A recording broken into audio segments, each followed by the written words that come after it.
Okay, welcome to everyone. Welcome to day 8 of operating system series with Grow with us. ఈ వీడియోలో మనం process management గురించి తెలుసుకుందాం. వాటికి సంబంధించిన న్యూమరికల్ ప్రాబ్లమ్స్. ఈ న్యూమరికల్ ప్రాబ్లమ్స్ ఖచ్చితంగా చాలా ఇంపార్టెంట్. ఖచ్చితంగా మీకు సెమ్ లో మిడ్ లో ఒక క్వశ్చన్ వస్తుంది న్యూమరికల్ ప్రాబ్లమ్స్ మీద. సో ఈ grow with us operating system series లో డే 8 లో న్యూమరికల్ ప్రాబ్లమ్స్ ప్రాసెస్ మేనేజ్మెంట్ మీద స్టార్ట్ చేసేద్దాం. ఈ న్యూమరికల్ ప్రాబ్లమ్ స్టార్ట్ చేసే ముందు మనకు అసలు బేసిక్వి తెలియాలి. బేసిక్వి ఏంటన్నా అంటే న్యూమరికల్ ప్రాబ్లమ్ సాల్వ్ చేయడానికి మనకు కొన్ని బేసిక్ డెఫినేషన్స్ ఉంటాయి. టైం మెట్రిక్సెస్, పర్ఫార్మెన్స్ మెజర్స్ ఏంటి ఏంటవంటే అరైవల్ టైం అని, బస్ట్ టైం అని, టర్న్ అరౌండ్ టైం అని, వెయిటింగ్ టైం అని, అదని ఇదని. కంగారు పడాల్సింది ఏం లేదు. స్లోగా ఈ వీడియో కంప్లీట్ గా చూస్తూ మీకు క్లారిటీగా నేను అర్థమయ్యేటట్టు చెప్పేస్తాను. సో ఫస్ట్ ఏంటి, సిపియు యూటిలైజేషన్ అంటే ఏంటో తెలుసుకుందాం. సిపియు యూటిలైజేషన్ అంటే ఏంటంటే నీ సిపియు రన్ టైం ఉంటుంది కదా. ఇప్పుడు నువ్వు నీ ల్యాప్టాప్ ని ఒక 1 అవర్ అంటే 60 మినిట్స్ ఓపెన్ చేసి పెట్టావు. అందులో నీ సిపియు అనేది 50 మినిట్స్ రన్ అయింది బిజీగా వర్క్ చేస్తూ.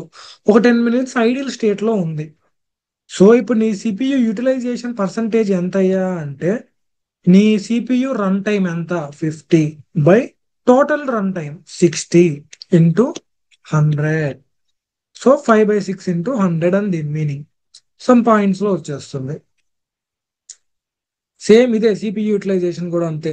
CPU busy time by total time into 100. ఈ సిపియు యూటిలైజేషన్ ఇదిగో ఇది ఫార్ములా ఇంపార్టెంట్. అది ఇది ఇంటూ 100 బై 100 అనుకోమాకండి. సో సిపియు యూటిలైజేషన్ అంటే ఎంతసేపు నీ సిపియు బిజీగా ఉంది. Next throughput. ఈ CPU utilization throughput 2 marks questions definition అని అడగచ్చు, లేదంటే ఒక సమ్ ఇచ్చి 8 మార్క్స్ కి 10 మార్క్స్ క్వశ్చన్ అయితే కింద 2 మార్క్స్ కి ఇది 1 1 మార్క్ గా మాకు మిడ్ లో అయితే ఇలానే ఇచ్చారు. సమ్ వచ్చేసి స్ప్లిట్ అప్ లో 8 మార్క్స్ కి ఇచ్చి 1 మార్క్ కి సిపియు యూటిలైజేషన్ ఎంతో కనిపెట్టు, 1 మార్క్ కి త్రూపుట్ ఎంతో కనిపెట్టు అని. సమ్ ఎలా సాల్వ్ చేయాలో పక్కన పెడితే మనం ముందు ఈ బేసిక్ డెఫినేషన్ తెలుసుకోవాలి కదా. అలాగే సిపియు యూటిలైజేషన్ అంటే ఏంటో అయిపోయింది కాబట్టి ఇప్పుడు సెకండ్ది త్రూపుట్. త్రూపుట్ అంటే ఏంటంటే నీ ప్రోగ్రామ్ లో ఎన్ని ప్రాసెసెస్ అయితే ఉన్నాయో, number of processes complete by total time. For example నీ ప్రోగ్రామ్ లో 5 ప్రాసెసెస్ ఉన్నాయి. ఆ 5 ప్రాసెస్ ఎగ్జిక్యూట్ అవ్వడానికి నీకు 10 సెకండ్స్ టైం పట్టింది. సో నీ త్రూపుట్ వాల్యూ ఏంటయ్యా అంటే 5/10. సో 0.5 నీ త్రూపుట్ వాల్యూ. సేమ్ అదే ఇక్కడ ఎగ్జాంపుల్ లో ఇచ్చా చూడండి, 5 ప్రాసెసెస్ ఇన్ 10 సెకండ్స్, త్రూపుట్ వచ్చేసి 0.5 ప్రాసెసెస్/సెకండ్ అని. సో సిపియు యూటిలైజేషన్ అంటే టోటల్ సిపియు బిజీగా ఉన్న టైం, త్రూపుట్ అంటే number of processes run in particular amount of time లేదా complete per unit time. Next ఈ టైం మెట్రిసెస్ చాలా ఇంపార్టెంట్. అరైవల్ టైం ఏంటి, బస్ టైం ఏంటి, కంప్లీషన్ టైం ఏంటి, టర్న్ అరౌండ్ టైం ఏంటి, వెయిటింగ్ టైం ఏంటి, రెస్పాన్స్ టైం ఏంటి. సింపుల్ ఒక రియల్ వరల్డ్ ఎగ్జాంపుల్ వాడి అన్ని టైముల మీద క్లారిటీ ఇచ్చేస్తా. మీరున్నారు, ఇది మీ బొమ్మే చేతబడి చేయడానికి గీస్తున్నా. మీరేం చేశారు, ఎగ్జామ్ హాల్కి వెళ్ళారు, బానే ఉంది. ఎగ్జామ్ హాల్లోకి ఎంటర్ అయ్యారు. ఎన్నింటికి ఎంటర్ అయ్యారు, మరి అంత ప్రిసైజ్ గా వద్దులే, సరే అర్థం కాకపోతే లాస్ట్ లో చెప్తా. ఎగ్జామ్ హాల్కి ఎంటర్ అయ్యారు, కూర్చున్నారు. మీకు ఎగ్జామ్ ఇన్విజిలేటర్ పేపర్ ఇచ్చారు. పేపర్ ఇవ్వగానే ఫస్ట్ క్వశ్చన్ రాడ్ క్వశ్చన్ వచ్చింది. మీరు షాక్ అయ్యారు. ఇదంతా జరిగే ప్రాసెస్. చివరికి ఏదో కష్టపడి ఎగ్జామ్ రాశారు. ఎగ్జామ్ రాయంగానే బయటికి వచ్చేసారు. ఓకేనా. సరే, మీకు ఇది సినారియో. ఇప్పుడు ఈ సినారియోలో అసలు అరైవల్ టైం ఏంటి, టైమ్స్ అన్ని నేను ఎక్స్ప్లెయిన్ చేస్తా. ఫస్ట్ ఆఫ్ ఆల్ మీరు ఎగ్జామ్ హాల్కి వచ్చారు. అరైవల్ టైం మీరు ఈక్వల్ టు ప్రాసెస్ అనుకోండి.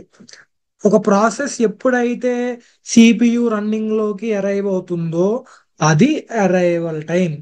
సిపియులో రన్నింగ్ లోకి అరైవ్ అవ్వడం అంటే ఏంటి, దాని రిసోర్సెస్ అన్ని రెడీ అయ్యి రెడీ క్యూలోకి ఎంటర్ అవుతుంది. మీకు స్టాండర్డ్ డయాగ్రామ్ అప్పుడు ఇంపార్టెంట్ అని చెప్పాను నేను. Long term scheduler, short term scheduler ఆ వీడియోలో ఒకవేళ చూడకపోతే కనుక ఇప్పుడు వెళ్ళి చూడండి. ఒకవేళ ఈ వీడియోలో కూడా నీకు చిన్నగా క్లారిటీగా అర్థమయ్యేటట్టు చెప్తాను. రెడీ క్యూలో అన్ని ప్రాసెసెస్ రిసోర్సెస్ తో రెడీ అయి ఉన్నవి జాయిన్ అవుతాయి.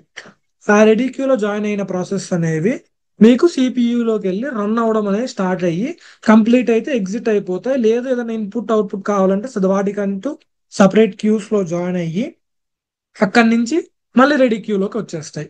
ఇది అక్కడ జరిగే కాన్సెప్ట్. సో నీ అరైవల్ టైం అంటే ఏంటయ్యా అంటే ప్రాసెస్ అనేది రెడీ క్యూలోకి వచ్చిన టైం. మన ఎగ్జాంపుల్లో చూసుకుంటే మీరు ఎగ్జామ్ హాల్లోకి ఎంటర్ అయిన టైం జస్ట్ 12ంటికి ఎగ్జామ్ అయింది, 9ంటికి మనకి ఎక్కువ ఎగ్జామ్ ఉండేది. 9ంటికి మీరు ఎగ్జామ్ హాల్కి ఎంటర్ అయ్యే ఎగ్జామ్ అంటే మీరు 8:50కే ఎంటర్ అవుతారు, 8:50 8:55కి అలాగా. సో మీ అరైవల్ టైం అనేది 8:50 అనుకుందాం ఈ ఎగ్జాంపుల్లో. 8:50 అనేది మన నీ అరైవల్ టైం. ఓకే, అంతా బానే ఉంది. Next burst time. Burst time అంటే ఏంటంటే టోటల్ సిపియు రన్నింగ్ లో ఉన్న టైం. మీరు ఎగ్జామ్ హాల్కి ఎన్నింటికి వచ్చారు, ఎన్నింటికి వెళ్ళిపోయారు, ఎంతసేపు క్వశ్చన్ పేపర్ రాడ్ దిగింది, ఎంతసేపు షాక్ అయ్యారు, ఇవంతా అనవసరం. ఎంతసేపు మీరు ఎగ్జామ్ రాశారు, కొంతమంది 2 hours రాస్తారు, కొంతమంది 3 hours కూడా సరిపోకుండా రాస్తూనే ఉంటారు ఇన్విజిలేటర్ పేపర్ రాకుండా దాకా. కొంతమంది 1 గంటలో రాసి ఇన్విజిలేటర్ మొహాన్ని కొట్టి పేపర్ వెళ్ళిపోతుంటారు. సో ఇలాగా ఒక్కొక్కటికి ఒక్కొక్క సిపియు రన్ టైం ఉంటుంది. మీకు ఎంతసేపు అనేది ప్రాసెస్ ఎగ్జిక్యూట్ అవుతుందో అది బస్ టైం. మనకు జనరల్ గా క్వశ్చన్లో అరైవల్ టైం బస్ టైం ఇచ్చేస్తారు, లేకపోతే మన క్వశ్చన్ ఈజీగా ఉంటుంది సాల్వ్ చేయడానికి. Next arrival time burst time అయిపోయింది. కంప్లీషన్ టైం అంటే ఏంటి? సో ఇప్పుడు మీరు 8:50కి ఎగ్జామ్ హాల్కి ఎంటర్ అయ్యారు, ఒక 2.5 hours ఎగ్జామ్ రాశారు అనుకుందాం. 2.5 hours అంటే 120 + 30 150 minutes ఎగ్జామ్ రాశారు. ఇది మీ బస్ట్ టైం. అరైవల్ టైం 8:50కి ఎంటర్ అయ్యారు, మీ బస్ట్ టైం వచ్చేసి 150 minutes. కొంచెం నీట్గా రాస్తాం, 150 minutes బస్ట్ టైం. బానే ఉంది. కంప్లీషన్ టైం అంటే ఏంటయ్యా అంటే, సో మీరు 9కి ఎగ్జామ్ స్టార్ట్ చేశారు లేదా 9:30కి స్టార్ట్ చేశారు అనుకోండి, ఈ 150 minutes అయ్యాక అయ్యే టైం అంటే మీ ప్రాసెస్ ఎగ్జిక్యూట్ అయ్యాక కంప్లీషన్ టైం ఉంటుంది, అది మీ కంప్లీషన్ టైం. కంప్లీషన్ టైంలో ఫినిష్ టైం కూడా అని కూడా అంటారు. ఏదన్నా మీకు ఒకటే, ఫినిష్ టైం అన్నా కంప్లీషన్ టైం అన్నా. సో ఇప్పుడు మీరు 9:30కి ఎగ్జామ్ రాయడం స్టార్ట్ చేశారు, లేదా 9:10కి ఎగ్జామ్ రాయడం స్టార్ట్ చేశారు, మీకు 10:30కి లేదా 11:30కి ఎగ్జామ్ కంప్లీట్ అయింది. సో మీ కంప్లీషన్ టైం వచ్చేసి 11:30. ఇది మీకు రియల్ వరల్డ్ ఎగ్జాంపుల్, మీకు ప్రాసెస్ కి ఉంటుంది మొత్తం ఈ టైం మెట్రిసెస్ అంతా. నెక్స్ట్ టర్న్ అరౌండ్ టైం అంటే ఏంటి? టర్న్ అరౌండ్ టైం అంటే ఏంటంటే completion time minus arrival time. అంటే టోటల్ మీరు సిపియులో ఉన్న టైం. మీరు రెడీ క్యూలోకి 8:50కి వచ్చారు, కానీ ఎగ్జామ్ హాల్లో ఎంటర్ అయ్యి కూర్చొని ఎగ్జామ్ పేపర్ తీసుకుంది 9ంటికి, ఎగ్జామ్ అవ్వగొట్టింది 11:30కి. సో ఈ టోటల్ 9 to 11:30 అనేది మీకు టర్న్ అరౌండ్ టైం. అన్న మాకు క్లారిటీగా అర్థం కాలేదు అంటే సింపుల్ ఫార్ములాలో కూడా చెప్తాను. మీ కంప్లీషన్ టైం మైనస్ అరైవల్ టైమే టర్న్ అరౌండ్ టైం. ఎగ్జామ్ హాల్లో ఇలా ఏముండదు, కానీ మీకు డైరెక్ట్ గా ఓఎస్ కోర్కి వస్తే మీ ప్రాసెసెస్ ఉంటాయి కదా, మీ ప్రాసెసెస్ కి ఇన్పుట్ అవుట్పుట్ కానీ వేరియస్ విషయాల వల్ల అది మళ్ళీ మళ్ళీ రెడీ క్యూలోకి వెళ్తూ ఉంటుంది. సిపియులోకి ఎగ్జిక్యూట్ అవ్వడం, రెడీ క్యూలోకి రావడం, ఇలాగా అవుతూ ఉంటుంది. అది మీకు టర్న్ అరౌండ్ టైం అనేది టోటల్ అమౌంట్ ఆఫ్ టైం లాగా, టోటల్ అమౌంట్ ఆఫ్ టైం సిపియులో ఉన్నది turn around time. Next waiting time. Waiting time అనేది ఏంటంటే నీ total amount of time process wait చేసిన టైం. అంటే మీకు బస్ట్ టైం, ఒక ప్రాసెస్ ఒక 10 seconds రన్ అవ్వాలి, కానీ ఏదో ఒక సమ్ రీజన్ వల్ల అదొక 5 seconds లేట్ అయింది, టోటల్ 15 seconds రన్ అయినట్టు కదా ఇప్పుడు ప్రాసెస్.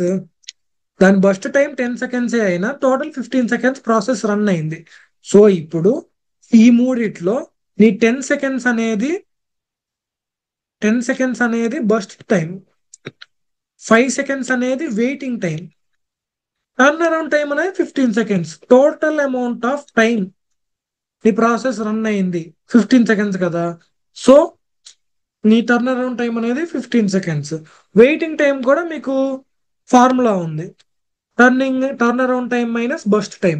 బస్ టైం వాడు క్వశ్చన్ లోనే ఇస్తాడు. ఈ టైం మెట్రిసెస్ అన్ని మనం కనుక్కోవాలి. లాస్ట్ లో వాటికి యావరేజ్ కూడా కనుక్కోవాలి. మీకు థియరీ పార్ట్ లో కొంచెం క్లారిటీ మిస్ అవ్వచ్చేమో కానీ సమ్ముతో ఎక్స్ప్లెయిన్ చేస్తాను నెక్స్ట్ మీకు. అప్పుడు మీకు ఫుల్ క్లారిటీగా అర్థమవుతుంది. నెక్స్ట్ రెస్పాన్స్ టైం అంటే ఏంటి? రెస్పాన్స్ టైం కూడా ఇంపార్టెంటే. రెస్పాన్స్ టైం అంటే ఏంటంటే మీకు ఒక ప్రాసెస్ రెడీ క్యూలోకి వచ్చాక సిపియులోకి ఫస్ట్ ఎగ్జిక్యూషన్ స్టార్ట్ అయిన టైం. అంటే మన రియల్ వరల్డ్ ఎగ్జాంపుల్లో మీరు 8:50కి ఎగ్జామ్ హాల్ ఎంటర్ అయ్యారు, 9కి పేపర్ తీసుకున్నారు, షాక్ కి గురయ్యారు, రాడ్ ఎగ్జామ్ అనుకున్నారు, ఏదేదో ఆలోచించారు. ఫస్ట్ 2 మార్క్స్ రాయాలా, లాంగ్ ఆన్సర్ రాయాలా, ఏం రాయాలని చాలాసేపు ఆలోచించారు. అన్ని ఆలోచనలు చేశాక ఫస్ట్ మీరు పెన్ను పెట్టి ఎడిషనల్ షీట్ మీద 9:05కి ఎగ్జిక్యూట్ చేయడం స్టార్ట్ చేశారు. సో ఇప్పుడు మీ 8:50 అనేది అరైవల్ టైం, 9:05 అనేది రెస్పాన్స్ టైం. ఈ రెస్పాన్స్ కి ఈ 8:50కి 9:05కి మధ్యలో ఈ పావు గంట గ్యాప్ ఉంది చూడు, మీరు పేపర్ కి రెస్పాండ్ అవ్వడానికి తీసుకున్న ఈ పావు గంట రెస్పాన్స్ టైం అన్న. రియల్ వరల్డ్ ఎగ్జాంపుల్ చెప్పా, బానే ఉంది. మేము సమ్ లో ఎలా కనుక్కోవాలి, లేకపోతే మాకు ఇంకా క్లారిటీ రాలేదు అంటే మీకు ఒక సమ్ యూస్ చేసి ఈజీగా చెప్తా. ఈ ప్రాసెస్ న్యూమరికల్ ప్రాబ్లమ్స్ లో మనకి 6 టైప్స్ ఉన్నాయి. 6 టైప్స్ 5 టైప్స్ ఉన్నాయి. ఎఫ్సిఎఫ్ఎస్ అని, ఎస్జిఎఫ్ అని, ప్రీమిటివ్ అని, నాన్ ప్రీమిటివ్ అని, ఏదేదో. మీరు ఏం కంగారు పడాల్సిన అవసరం లేదు, అన్ని క్లారిటీగా క్లియర్ గా నేను ఎక్స్ప్లెయిన్ చేస్తాను. ఫస్ట్ ఆఫ్ ఆల్ ప్రీమిటివ్ కి నాన్ ప్రీమిటివ్ కి డిఫరెన్స్ ఏంటో తెలుసుకుందాం. Preemptive scheduling algorithms, non preemptive scheduling algorithms. Simple real world example లో చెప్పాలంటే ప్రీమిటివ్ అంటే స్టాప్, గుర్తుపెట్టేసుకోండి. ఇంకా నాన్ ప్రీమిటివ్ అంటే నాన్ స్టాప్. మనకి FCFS first come first serve అనే algorithm non preemptive algorithm. Non preemptive algorithm అంటే నాన్ స్టాప్. ఒక్కసారి ప్రాసెస్ ఎంటర్ అయిందా అసలు ఇంకా అది ఏ విషయంలో కూడా ఆగదు. సిపియులో ఎగ్జిక్యూట్ అవ్వడం స్టార్ట్ అయితే ఇంకా అది అసలు ఎక్కడ ఆగదు. ఆ ప్రాసెస్ కంప్లీట్ అయిపోయేదాకా ఎగ్జిక్యూట్ అవుతూనే ఉంటుంది. అసలు ప్రాసెస్ ఎలా ఎగ్జిక్యూట్ అవుతాయంటే స్టాండర్డ్ డయాగ్రామ్ మళ్ళీ ఎక్స్ప్లెయిన్ చేస్తా. ఇది మీ రెడీ క్యూ. మీ రెడీ క్యూలో ప్రాసెసెస్ అన్నీ వస్తాయి, రిసోర్సెస్ అన్ని రెడీగా ఉన్నాక రెడీ క్యూలో నుంచి ఒక్కొక్క ప్రాసెస్ అనేది సిపియులోకి వెళ్తాయి ఎగ్జిక్యూట్ అవ్వడానికి. ఈ ఎఫ్సిఎఫ్ఎస్ అనేది non preemptive algorithm. So non preemptive అంటే నాన్ స్టాప్. మీ ప్రాసెస్ అనేది సిపియులోకి రాగానే అసలు నాన్ స్టాప్ గా 10 సెకండ్స్ ఉంటే 10 సెకండ్స్ ఎగ్జిక్యూట్ అయిపోతుంది సిపియులో. ఎగ్జిక్యూట్ అయిపోయి ఎగ్జిట్ అయిపోతుంది. మీ ప్రాసెస్ స్టేట్ ట్రాన్సిషన్ డయాగ్రామ్ ఆ వీడియోలో ఇంపార్టెంట్ అని చెప్పినట్టు ఆ కాన్సెప్ట్స్ అన్ని క్లారిటీ ఉంటే ఇది మీకు ఈజీగా ఉంటుంది. సరే, మనం ఒక ఎగ్జాంపుల్ ప్రాబ్లం ద్వారా ఇంకా క్లారిటీ తెచ్చుకుందాం. మీకు 4 ప్రాసెసెస్ ఇచ్చాడు. ఇది నేను పీడిఎఫ్ క్రియేట్ చేయడంలో ఇలా ఇచ్చా కానీ మీకు ఎగ్జామ్ హాల్లో ఇలా ఇవ్వడు. Process, arrival time, burst time అని క్లియర్ గా ఇస్తాడు. ప్రాసెసెస్ ఎన్ని ఉన్నాయి? P1, P2, P3, P4. ఇలాగే ఇవి అరైవల్ టైమ్స్ 0. ఇవి అరైవల్ టైమ్స్ 0, 1, 2, 3. సెకండ్ది బర్స్ట్ టైమ్స్ ఏంటవి? 4, 5, 2, 1. మీకు ఎగ్జామ్ హాల్లో ఇలా రైట్ సైడ్ నేను రాసి చూపించినట్టు ఇలా ఇస్తాడు. ఎగ్జామ్ హాల్లో ఇలా ఇస్తాడు. నేను ఇక్కడ పీడిఎఫ్ తయారు చేయడంలో ఇలా ఇచ్చా కానీ ఎగ్జామ్ హాల్లో ఇలా ఇస్తాడు మీకు ఈ టేబులర్ ఫామ్ లో. మీరు ఇప్పుడు సమ్ ఎలా సాల్వ్ చేయాలి? అంటే ఫస్ట్ మనకి ఇచ్చిన డేటా ప్రకారం మనకేమర్థమవుతుంది అంటే ప్రాసెస్ 1 అనేది 0th క్లాక్ టిక్ లేదా 0th సెకండ్ దగ్గర అరైవ్ అయింది. ప్రాసెస్ 2 దగ్గర first clock tick, first second. Clock tick అన్నా సెకండ్ అన్నా మన కన్వీనియంట్ భాషలో మనం వాడుకుందాం. నేను సెకండ్ అని వాడతా, క్లాక్ టిక్ అని వాడినా తప్పు లేదు. P3 యాక్చువల్గా అయితే సెకండ్ కాదు. మీకు ఒక్క సెకండ్ లో సిపియులో ఎన్నో రన్ అవుతాయి. క్లాక్ టిక్ అనేది ఇంకా బెటర్ ఆప్షన్. P3 అనేది సెకండ్ క్లాక్ టిక్ దగ్గర వచ్చింది, P4 అనేది థర్డ్ క్లాక్ టిక్ దగ్గర వచ్చింది. ఓకే, అంతా బానే ఉంది. ఇప్పుడు నేను సమ్ ఎలా సాల్వ్ చేయాలంటే ఈ సమ్స్ అన్నిటికీ ఈ standard diagram important. Ready queue నుంచి సిపియు. ఇప్పుడు 0th సెకండ్ దగ్గర నీ రెడీ క్యూలో ఎవరున్నారు? P1 ఒక్కడే ఉన్నాడు, అంతే కదా. P1 ఒక్కడే ఉన్నాడు 0th సెకండ్ లో. ఓకే, P1 ఉన్నాడు. మీకు ఈ ఈ ప్రాబ్లమ్స్ అన్నిటిలో ఏంటంటే సిపియు ఐడియల్ గా ఉండకూడదు, ఫస్ట్ కండిషన్. ఎందుకంటే సిపియు ఐడియల్ గా ఉంటే మనకి ఎఫిషియన్సీ తగ్గిపోయి అది వేస్ట్ గురవుతుంది. సో సిపియు అనేది ఐడియల్ గా ఉండకూడదు, ఎప్పుడు బిజీగానే ఉండాలి. రెడీ క్యూలో ఏదన్నా ప్రాసెస్ ఉంటే అది వెంటనే సిపియులోకి వెళ్ళిపోయి ఎగ్జిక్యూట్ అవ్వడం స్టార్ట్ అయిపోవాలి, అంతే కదా. సో ఇప్పుడు 0th క్లాక్ టిక్ దగ్గర నీ రెడీ క్యూలో P1 ఒక్కడే ఉన్నాడు. వాడి బస్ట్ టైం ఎంత? 4. సో ఇప్పుడు ఏమవుతుంది అంటే వెంటనే రెడీ క్యూలో నుంచి ఈ P1 అనేవాడు సిపియులోకి వెళ్ళిపోతాడు. సిపియులోకి వెళ్ళిపోయి 4 క్లాక్ టిక్స్ వరకు ఎక్కడ ఆగకుండా ఎగ్జిక్యూట్ అయిపోవడం స్టార్ట్ చేసేస్తాడు. P1 అనేవాడు ఫస్ట్ వచ్చాడు కాబట్టి ఫస్ట్ కమ్ ఫస్ట్ సర్వ్, అదే కదా మన అల్గారిథమ్. సో 4 క్లాక్ టిక్స్ అనేది వీడు ఎగ్జిక్యూట్ అవ్వడం స్టార్ట్ చేస్తాడు. ఇక్కడ మీకు very very very very important ఏంటంటే గంట్ చార్ట్. వీడు ఎగ్జిక్యూట్ అవుతాడు, వీడు ఇలా చేస్తాడు అంటే మనకు అర్థం కాదు కదా, ఎగ్జామినేషన్లో ఎగ్జామినర్ కి అర్థం కాదు. కాబట్టి మన గంట చార్ట్ గీసి వాడికి చూపించాలి. ఈ గంట చార్ట్ గీసి చూపించాలి. అది ఎలా గీయాలో నేను మీకు నేర్పిస్తాను ఇక్కడ. ఫస్ట్ ఇలా ఒక చార్ట్ గీసుకోవాలి, ఓకేనా. గంట చార్ట్ ఎప్పుడు 0తో స్టార్ట్ అవుతుంది. ఇది పీపీటీ తయారు చేసేటప్పుడు ఇలా వచ్చింది, కానీ నేను ఇచ్చిన గంట చార్ట్ ఒరిజినల్ గా నేను గీస్తున్నా చూడండి, అలా గీయాలి. 0th క్లాక్ టిక్ దగ్గర మీకు గంట చార్ట్ స్టార్ట్ అయింది. గంట చార్ట్ మీకు ఎగ్జామ్ లో ప్రాబ్లం ఇస్తే ఈ గంట చార్ట్ గీసి లాస్ట్ లో టేబుల్ గీసేస్తే కంప్లీట్ అయిపోయినట్టే. టేబుల్ కూడా నేను మీకు రాస్తా ఇక్కడ. ఇక్కడ process, arrival time, burst time, turn around time, waiting time, response time, ఇంకేమో టైంలు మిగిలాయా, సిపియు యూటిలైజేషన్, త్రూపుట్ కూడా లాస్ట్ లో మనం రాసుకుంటూ రాసుకోవచ్చు. ఇలా ఒక టేబులర్ కాలం గీయాలి, రెడీ క్యూ గీయాలి, గంట చార్ట్ గీయాలి. ఇన్ని గీస్తే మీకు లాంగ్ ఆన్సర్ లో ప్రాబ్లం కి ఫుల్ పాయింట్స్, ఫుల్ మార్క్స్ ఇస్తారు. ఈ 3 కాలమ్స్ ఆల్రెడీ క్వశ్చన్ లో ఇచ్చేస్తాడు, పైన నేను ఆల్రెడీ రాసా కదా, అలాగా ఇచ్చేస్తాడు అనమాట. సో ఇప్పుడు మనం గన్ చార్ట్ లోకి వెళ్దాం. గన్ చార్ట్ లోకి వెళ్తే ఫస్ట్ మనకి ఎగ్జిక్యూట్ అయ్యే ప్రాసెస్ ఎవడు? P1 గాడు. P1 గాడు ఎన్ని క్లాక్ టిక్స్ ఎగ్జిక్యూట్ అవుతాడు? 4 క్లాక్ టిక్స్ ఎగ్జిక్యూట్ అవుతాడు. సో 0 to 4, 0 to 4 అనేది మీకు P1 ఉంటాడు. నెక్స్ట్ ఇప్పుడు నీకు 4 క్లాక్ టిక్స్ అయిపోయాయి. 4 క్లాక్ టిక్స్ అయిపోగానే నీ రెడీ క్యూలో P1 అయిపోయింది. ఇంకా P1 అనేది అయిపోయింది. ఎరేస్ చేసేస్తాగండి. ఇప్పుడు 4 క్లాక్ టిక్స్ అయిపోగానే నీ నీ రెడీ క్యూలో ఎవరెవరు ఉంటారా అంటే P2 ఉంటాడు, P3 ఉంటాడు, P4 కూడా ఉంటాడు. ఎందుకు? P2 arrival time 1, P3 arrival time 2, P4 arrival time 3. So నీ 4 క్లాక్ టిక్స్ అయిపోయేసరికి నీ రెడీ క్యూలో ఆల్రెడీ P2, P3, P4 వచ్చేసి ఉన్నారు. ఈ ముగ్గురులో నువ్వు ఎవరికి ప్రయారిటీ ఇవ్వాలి ఎగ్జిక్యూట్ అవ్వడానికి అంటే P2, ఎందుకంటే first come first sir. First clock tick దగ్గర వీడు వచ్చేసాడు కాబట్టి నెక్స్ట్ P2 అనేవాడు ఎగ్జిక్యూట్ అవ్వడం స్టార్ట్ చేస్తాడు. ఎన్ని క్లాక్ టిక్స్ ఎగ్జిక్యూట్ అవ్వడం స్టార్ట్ చేస్తాడు? 5 క్లాక్ టిక్స్, ఎందుకంటే వీడి బస్ట్ టైం 5 కాబట్టి.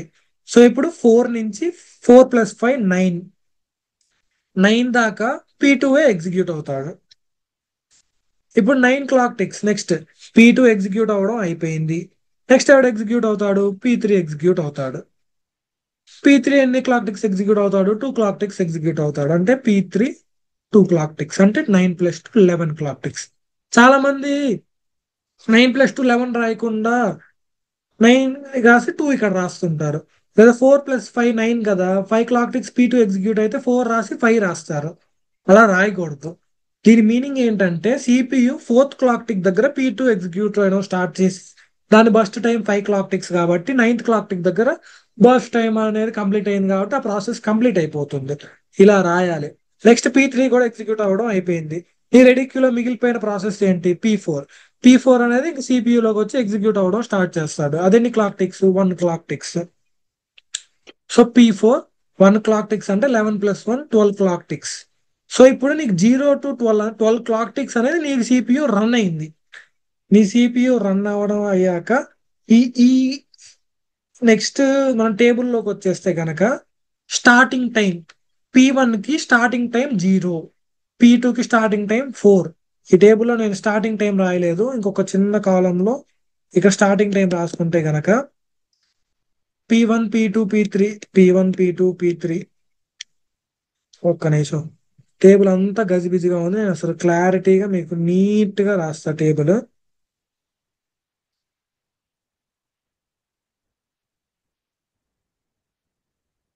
ఈ టేబులే మీకు important. Process, arrival time, burst time, start time, complete time, turn around time. Next ఇంకేం టైం మిగిలిపోయా, వెయిటింగ్ టైం. మనకి ఎన్ని ప్రాసెస్లు ఉన్నాయి? P1, P2, P3, P4. ఈ గంట చార్ట్ వాడి మనం ఈ టైమ్స్ అన్ని రాసేసుకోవాలి. ఫస్ట్ క్వశ్చన్ లో ఇచ్చింది రాసేసుకుందాం. 0123, 0123. బస్ట్ టైమ్స్ ఏంటి? 4521, 4521. Next starting time. ఈ గంట చార్ట్ చూస్తే మనకు అన్ని టైమ్స్ వచ్చేస్తాయి. చాలా మంది ఎగ్జామినర్స్ కానీ ఇన్విజిలేటర్స్ కానీ మీ గంట చార్ట్ చూస్తే మీ క్వశ్చన్ కరెక్ట్ చేయడం స్టార్ట్ చేస్తారు. మీ గంట చార్టే తప్పు అనుకోండి, అసలు వాళ్ళు 0 వేస్తారు, కొట్టేస్తారు క్వశ్చన్. సో గంట చార్ట్ జాగ్రత్తగా వేసి టేబుల్ కరెక్ట్గా వేస్తే ఫుల్ మార్క్స్ పడిపోతాయి దీనికి. P1 స్టార్టింగ్ టైం ఎంత? 0. P2 స్టార్టింగ్ టైం ఎంత? 4. P3 స్టార్టింగ్ టైం ఎంత? 9. P4 స్టార్టింగ్ టైం ఎంత? 11. ఇది స్టార్టింగ్ టైం. కంప్లీషన్ టైమ్స్ ఏముంది? P1 కంప్లీట్ అయింది ఎన్ని clock tick? 4th clock tick. P2 complete అయింది 9th. P3 కంప్లీట్ అయింది 11. P4 కంప్లీట్ అయింది 12. ఇది completion time. Turn around time అంటే టోటల్ టైం. టోటల్ టైం అంటే ఏంటి? మీకు ఫార్ములా వాడితే completion time minus arrival time. Formula వాడకుండా చూస్తే టోటల్ గా P1 అనేది 4th clock tick. 4th clock tick complete అయ్యాడు. సో టర్న్ అరౌండ్ టైం అనేది 4. ఫార్ములా ప్రకారం చూసుకున్న 4 - 0 4. నెక్స్ట్ P2 కి టర్న్ అరౌండ్ టైం ఏంటి? P2 అసలు ఎప్పుడు అరైవ్ అయ్యాడు? ఫస్ట్ క్లాక్ టిక్ దగ్గర అరైవ్ అయ్యాడు. ఎప్పుడు కంప్లీట్ అయ్యాడు? 9th క్లాక్ టిక్ దగ్గర కంప్లీట్ అయ్యాడు. అంటే ఫస్ట్ క్లాక్ టిక్ నుంచి 4th క్లాక్ టిక్ దాకా P2 అనేవాడు మన రెడీ క్యూలోనే ఉన్నాడు. ఇక్కడ రెడీ క్యూ ఉందా? ఈ రెడీ క్యూలోనే, ఒక్క నిమిషం, ఈ రెడీ క్యూలోనే P2 గాడు ఫస్ట్ క్లాక్ టిక్ నుంచి 4th క్లాక్ టిక్ దాకా ఉన్నాడు. 4th క్లాక్ టిక్ నుంచి 9th క్లాక్ టిక్ దాకా వీడు ఎగ్జిక్యూట్ అయ్యాడు. 9th క్లాక్ టిక్ దగ్గర కంప్లీట్ అయ్యాడు. నీ టర్న్ అరౌండ్ టైం అంటే ఇప్పుడు మీరు 9 రాయకూడదు, 9 - 1 8 రాయాలి. ఎందుకంటే వాడు వచ్చిందే ఫస్ట్ క్లాక్ టిక్ దగ్గర కదా రెడీ క్యూలోకి. సో 8 క్లాక్ టిక్స్ అనేది వాడు టోటల్ గా రెడీ క్యూలో సిపియూలో ఎక్కడైనా టోటల్ గా 8 క్లాక్ టిక్స్ వాడు ఎగ్జిస్ట్ అయ్యాడు. P3 లేదా ఫార్ములా ప్రకారం చూసుకున్న 9 - 1 8. అర్థమైందా? P3 అనేవాడు 11 మైనస్, ఓ ఓ ఓ ఓ ఓ 11 - 2 9. అంతే కదా? ఫార్ములా ప్రకారం చూసుకుంటే 11 - 2 9, 12 - 3 9. మనం థియరీ ప్రకారంగా చూసుకుంటే P3 అనేవాడు వచ్చిందే సెకండ్ క్లాక్ టిక్ దగ్గర.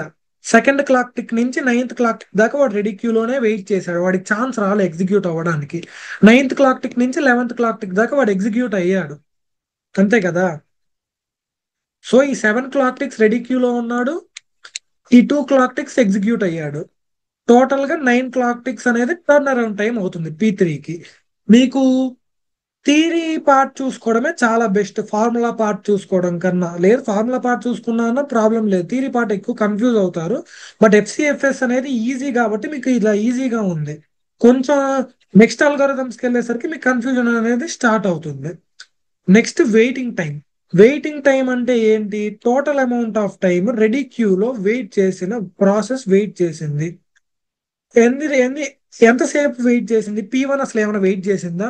0th క్లాక్ టిక్కే వచ్చింది, 0th క్లాక్ టిక్కే స్టార్ట్ అయిపోయింది. అంటే P1 కి వెయిటింగ్ టైం 0. నెక్స్ట్ మన P2.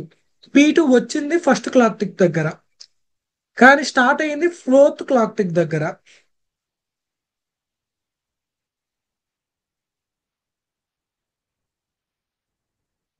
ఒక్క నిమిషం,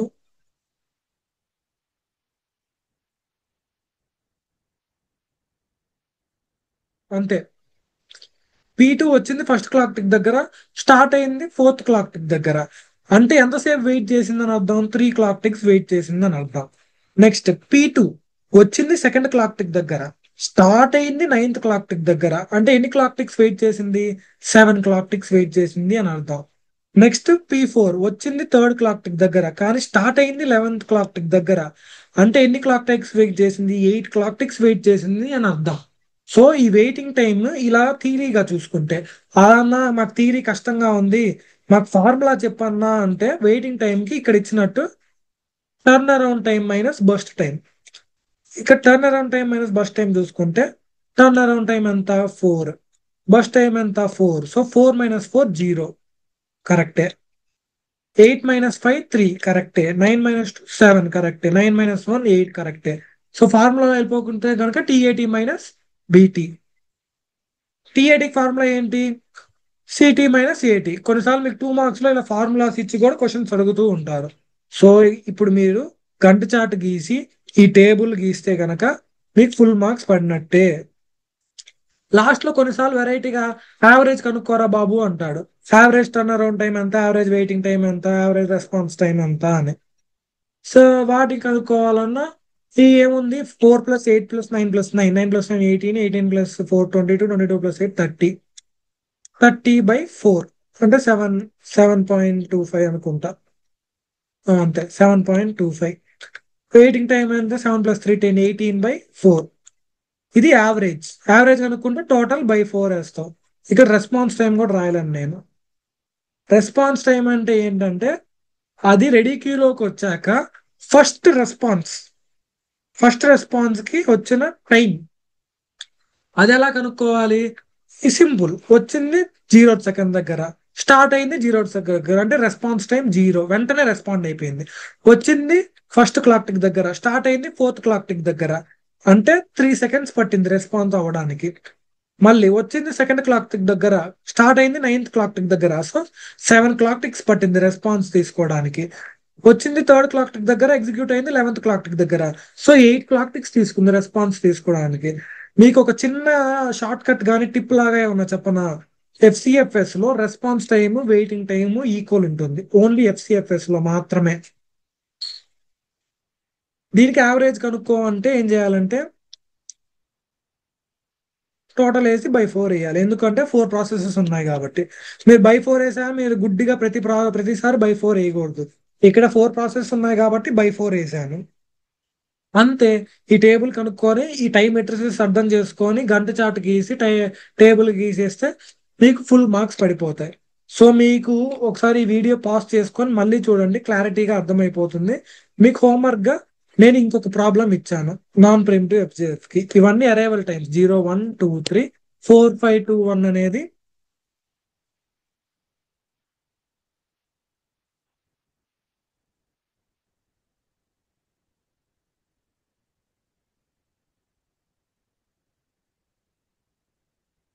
మీకు హోంవర్క్ ప్రాబ్లం. ఇది కనుక్కొని మీకు ఈ గంట చార్ట్ వచ్చిందో లేదో చూడండి, ఈ కంప్లీషన్ టైమ్స్ మ్యాచ్ అయ్యలేదో చూడండి. ఇది ఆన్సర్ అనమాట హోంవర్క్ ప్రాబ్లమ్ కి. వీడియో పాస్ చేసి average turn around time waiting time వచ్చిందో లేదో చెక్ చేసుకోండి. ఒకవేళ కరెక్టే వస్తుందో కనుక మీరు చాలా మంచి ట్రాక్ లో ఉన్నారు, నెక్స్ట్ కూడా ఈజీగా సాల్వ్ చేసేస్తారు అని అర్థం. సో ఈ రోజు మనం టైం మెట్రిసెస్ అంటే ఏంటో తెలుసుకున్నాం, FCFS ఎలా చేయాలో తెలుసుకున్నాం, గంట చార్ట్ ఏంటో తెలుసుకున్నాం. ఈ video thank you, Tata, by by.